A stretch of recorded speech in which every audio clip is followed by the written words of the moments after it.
Hello friends जोहार गे सानाम को are सगुन दाराम मेना तेहिना वीडियो दिन लैबना कि आकाड़ बाहा जहाँ वीडियो उडुक लेना जहाँ रबन नेलनाम लेकिन लखन सोरेन आर शेफाली हेम्ब्रम आर Stephen Tudu official YouTube channel रे वीडियो को अपलोड का चलाव करते पे नेल दाड़ा। तो तेहिना वीडियो दो बन बड़ाय कि नवा जहाँ वीडियो उडुक करना नवा आकाटा लोकेशन रे को शूटिंग का आकार को शूटिंग का तो बन बड़ाय नवा वीडियो रे। तो नवा वीडियो को शूट का दुमका रे मिटे जगह मेना दुमका रे मिटे डैम मेना जहाँ दो कृष्णापुर विलेज कृष्णापुर आतो रे मेना और उना डैम रे नितुम दोकना बास्की चौक डैम नेल दाड़ा पे नोडे जहाँ लखन दा मेनाया और शेफाली हेम्ब्रम मेना किना नवा उन जे प्लेस कना नवा जे जगह कना उना दो कना बास्की चौक जहाँ दो मिटे डैम कना जहाँ चौक तो बाबन मने बास्की चौक को मेता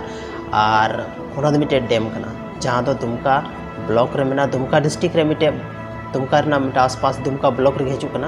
और दुमका खन ज़्यादा झेल दो बनुआ मतलब इजिली ते दुमका रेलवे स्टेशन खन या तो बस स्टॉप का आराम तबन सेन दाड़ा। तो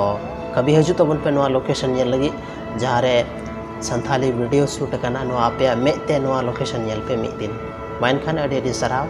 नवा वीडियो अकाल का पे बुझाव किदा और कमेंट सेक्शन रे जरूर पे बड़ाई चाहिए माइन खान जो तो जोहार।